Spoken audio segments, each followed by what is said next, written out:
দর্শক মন্ডলী, আমি এই যে ভিতরে যাচ্ছি, ভিতরে যে দেখতেছি, দেখি ভিতরের কি অবস্থা। ধান গাছের নিচে জমি কিন্তু শুকনা।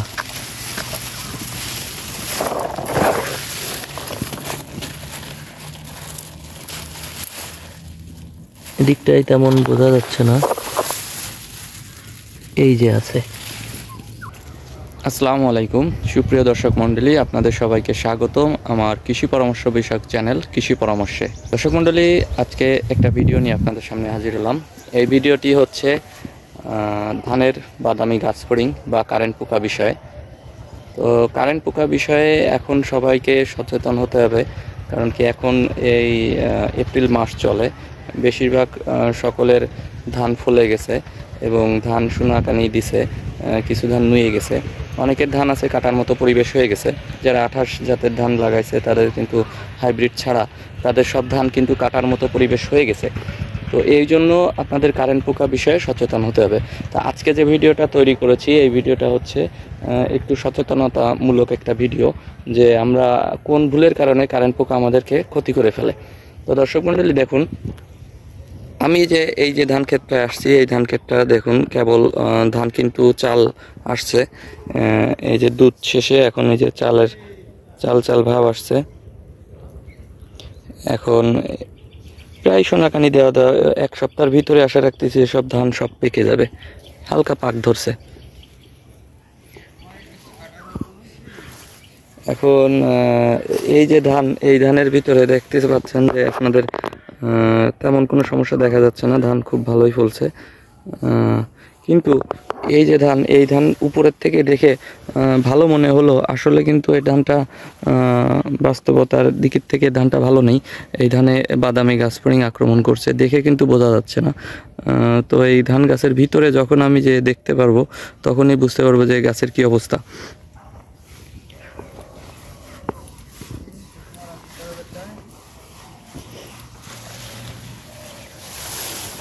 দর্শক মন্ডলী, আমি এই যে ভিতরে যাচ্ছি, ভিতরে যে দেখতেছি, দেখি ভিতরের কি অবস্থা। ধান গাছের নিচে জমি কিন্তু শুকনা।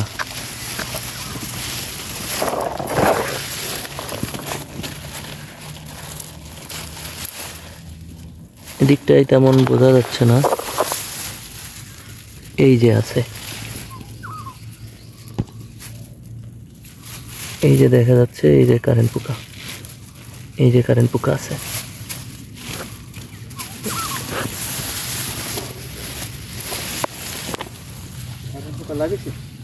ভালো আকারে লাগছে।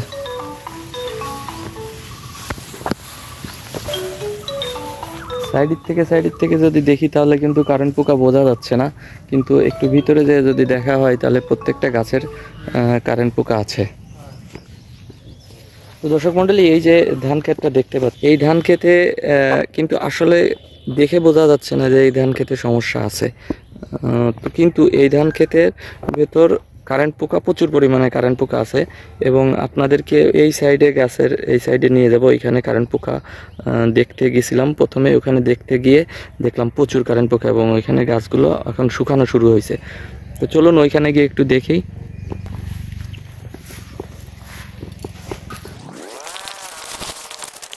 এখানটায়, এই জায়গাটা একটু ছায়াও আছে, আর এইখানটায় কারেন্ট পোকা আক্রমণ করছে। এখানে দেখছিলাম গাছ ভেঙে, ভিতরে গেছিলাম, তো এখানে যে এই যে অবস্থা কিন্তু এখানে খারাপ।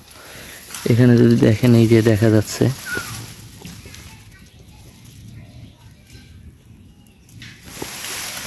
এখন এই যে কারেন্ট পোকা বোঝা যাচ্ছে।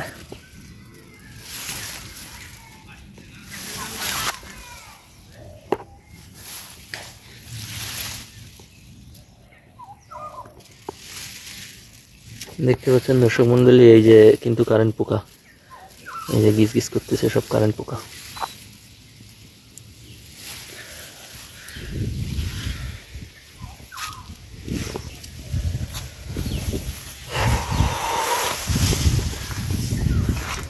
দর্শক মন্ডলী, এই যে চাষি ওনাকে আমি বলছিলাম ধান যখন বের হয়েছিল 3 ভাগের 2 ভাগ বের হলেই আমি এখানে ওনাকে বলছিলাম যে আপনি অবশ্যই এখানে ব্লাস্টের ওষুধ এবং কারেন্ট পোকার ওষুধগুলো এখানে প্রয়োগ করুন।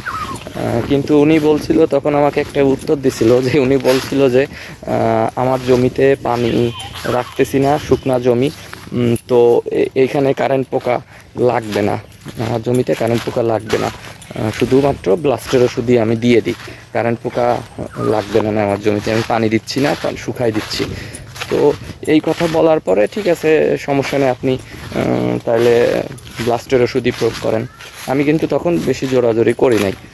এখন ধান দেখতে আসতে বললো যে ধান গাছগুলো কেমন একটু মনে হচ্ছে গাছের গোড়ায়, আমি গাছের গোড়া চেক করতে বলছিলাম, তো উনি বলছিল যে গাছের গোড়ায় দেখলাম কেমন একটু পোকা উঠতেছে। তো এই জন্য এই ভিডিওটা দেওয়ার আমার উদ্দেশ্য এইটাই যে দর্শক মণ্ডলী, আপনারা সাধারণত পুরো ধান ক্ষেতের বয়সে আপনারা যে ওষুধগুলো প্রয়োগ করেন, মাজরার ওষুধ অনেকবার দেন, ব্লাস্টের ওষুধ অনেকবার দেন, কিন্তু মাজরাই কিন্তু পুরো ধান ক্ষেত নষ্ট করে না, ব্লাস্ট লেগে পুরো ধান ক্ষেত নষ্ট করতে পারে না। তার ভিতরে আমরা ওষুধ প্রয়োগ করে আমরা কিন্তু এখানে সমাধান পাই, এগুলো রোগ প্রতিরোধ করতে পারি, যে সমস্যা হয় সেখানে আমরা তার সমাধান পাই। কিন্তু কারেন্ট পোকা, এই যে দেখেন, এই যে দূরের থেকে দেখেন কত সুন্দর ধান ক্ষেতটা, কত সুন্দর ধান ক্ষেত দেখাচ্ছে। এই যে কারেন্ট পোকা লাগলে এটা কিন্তু আমরা যখন বুঝতে পারি, তার ভিতরে কারেন্ট পোকা কিন্তু অ্যাভারেজে 70% ধান নষ্ট করে ফেলে। এরপরে এসে আমরা দৌড়ায় এসে আমরা ওষুধ প্রয়োগ করি, তখন ওষুধ প্রয়োগ করলে ওষুধে কাজ হয় না, তখন হয় কি দোকানদার যে ওষুধ দেয় সেই ওষুধ ভালো না বা কোম্পানির ওষুধ ভালো না, এমন একটা কথা প্রচলিত হয়ে আসতেছে।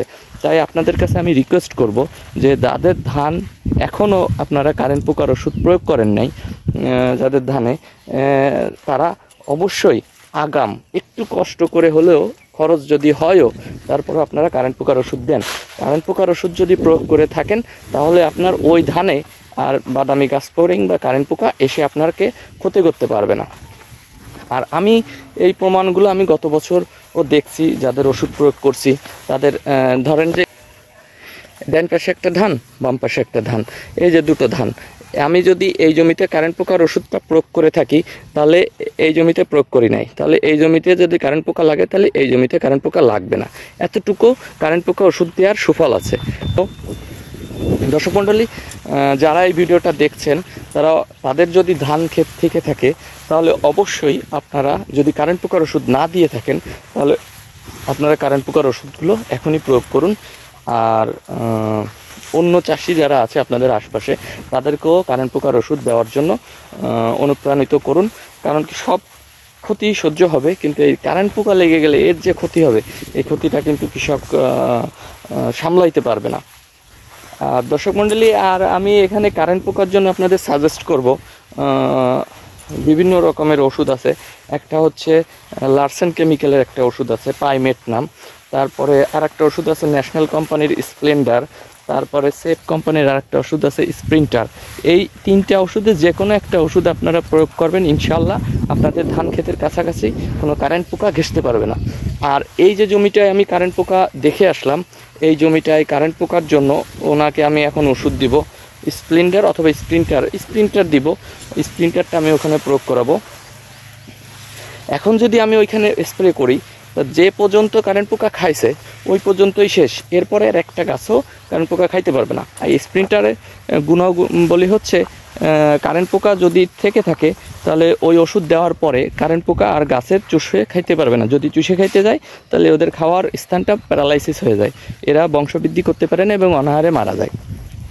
এই জন্য আমি তাকে স্প্রিন্টারটা প্রয়োগ করব। আর এটার নিয়ম হচ্ছে প্রতি 10 কাঠার জন্য স্প্রিন্টার 25 গ্রাম স্প্রিন্টার প্রয়োগ করতে হবে, বা স্প্লেন্ডার 25 গ্রাম প্রয়োগ করতে হবে। আর এটা অবশ্যই 16 লিটার পানির 3 টপ, 10 কাঠা বা 16 লিটার পানির 3 টপ এখানে ব্যবহার করতে হবে। এবং এই যে আপনাদের দেখায়, গাছ ভেঙে দেওয়া লাগবে না, এভাবে ভেঙে দেওয়া লাগবে না, এইভাবে ভেঙে দেওয়া লাগবে না, গাছ এভাবেই থাকবে। আর স্প্রেটা যখন করব তখন এই পাতা ছোঁয়ায় স্প্রে করতে হবে, নজলটা পাতা ছোঁয়ায় স্প্রে করতে হবে, তাহলে এই ভিতরে কুয়াশার মতো হয়ে পানিগুলো নেমে যাবে। ওষুধগুলো নেমে যাবে। এতে করে হবে কি আপনাদের গাছগুলো ভেঙেছে না, গাছ ভেঙে গেলে অনেক সময় দেখা যায় কি ভালো গাছেও চিটা হয়ে যায়। এজন্য গাছ ভেঙে দেওয়ার প্রয়োজন নেই, ওষুধ এইভাবে দিলেই তাতে ইনশাল্লাহ ভালো কাজ হবে। দর্শক মণ্ডলী, আমার এই ভিডিওটা যদি আপনাদের ভালো লেগে থাকে, কোনো উপকারে আসে, তাহলে অবশ্যই আমার ভিডিওটিতে লাইক দিবেন এবং আমার এই ভিডিওটি বেশি বেশি করে শেয়ার করে দিবেন যাতে অন্যরাও উপকৃত হয়। তাহলে আজকের মতো বিদায় নিচ্ছি, ভালো থাকবেন, দেখা হবে অন্য কোনো ভিডিওতে। আল্লাহ হাফেজ।